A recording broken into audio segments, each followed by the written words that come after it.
ગુજરાતના જાગૃત નાગરિક ભાઈઓ બહેનો સૌને મારા નમસ્કાર।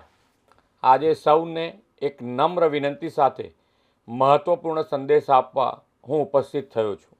આપણે સૌ જાણીએ છીએ કે તારીખ 26 એપ્રિલે રાજ્યમાં સ્થાનિક સ્વરાજ્યની સંસ્થાઓની ચૂંટણી યોજાઈ રહી છે।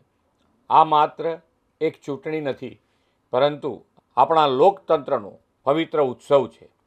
લોકશાહી પરંપરાના મતદાન એ અધિકાર સાથે નાગરિક તરીકેનું કર્તવ્ય પણ છે।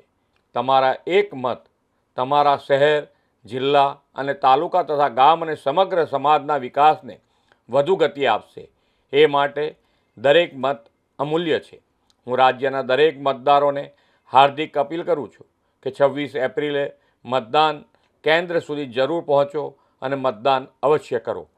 પરિવાર, મિત્રો અને પડોશીઓને પણ મતદાન માટે પ્રેરિત કરો। 100% મતદાનનો સંકલ્પ લઈને લોકશાહીને વધુ મજબૂત બનાવો। જે યુવા મતદારો આ વખતે પહેલીવાર પોતાના મતાધિકારનો ઉપયોગ કરવાના છે, તે સૌ યુવાનોને પણ મારી શુભકામનાઓ। સૌ સાથે મળીને જનભાગીદારીથી વિકસિત ભારતથી વિકસિત ગુજરાતના નિર્માણ માટે આપણા પવિત્ર મતાધિકારનો અવશ્ય ઉપયોગ કરીએ।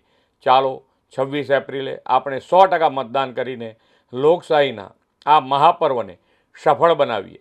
ભારત માતા કી જય। વંદે માતરમ। જય જય ગરવી ગુજરાત।